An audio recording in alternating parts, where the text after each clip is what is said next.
ഇന്ത്യയിലേക്കുള്ള visa അനുവദിക്കുന്നതിനായി Saudi പൗരന്മാർ അപേക്ഷയ്ക്കൊപ്പം biometric രേഖകൾ അഥവാ വിരലടയാളങ്ങൾ നൽകണമെന്നാണ് പുതിയ വിസ നിയമത്തിലെ വ്യവസ്ഥ. നിലവിൽ റിയാദിലെ കോൺസുലേറ്റിൽ മാത്രമാണ് ഇതിനുള്ള സംവിധാനമുള്ളത്. ഇത് സൗദി പൗരന്മാർക്ക് അസൗകര്യം സൃഷ്ടിക്കുന്നതാണ് നിലവിലെ പ്രതിസന്ധിക്ക് കാരണം. 2 ആഴ്ച മുമ്പാണ് പുതിയ നിയമം നിലവിൽ വന്നത്.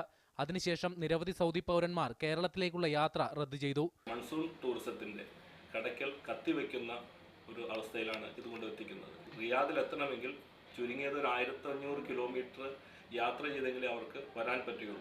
ഈ ഒരു അവസ്ഥയിൽ ഒരു സൗദികളും ഇത്രയും ബുദ്ധിമുട്ടി സൗദി കോൺസുലേറ്റിൽ വന്ന് ഫിംഗർ പ്രിന്റ് കൊടുത്ത് വിസ എടുക്കാൻ തയ്യാറാകില്ല.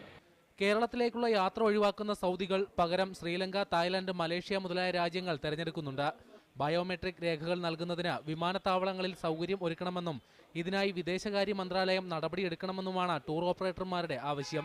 കോടിക്കണക്കിന് രൂപ മുടക്കി അറബ് മേഖലയ്ക്ക് വേണ്ടി മാത്രം അവര് ഫുഡിന്റെ കാര്യത്തിലായിക്കോട്ടെ, ഡ്രൈവേഴ്സ് ആയിക്കോട്ടെ, അതുപോലെ തന്നെ അറബ്സിനെ മാത്രം ഫോക്കസ് ചെയ്തുകൊണ്ട് ഒത്തിരി ഹോട്ടലുകൾ പണിതുണ്ട്. ഇവർക്ക് കോടിക്കണക്കിന് രൂപയുടെ നഷ്ടം വരും. കഴിഞ്ഞ വർഷം 80,000-ഓളം സൗദി പൗരന്മാർ കേരളത്തിലെത്തിയിരുന്നു. ഇത്തവണ അത് 1.25 ലക്ഷമായി ഉയരുമെന്നായിരുന്നു പ്രതീക്ഷ.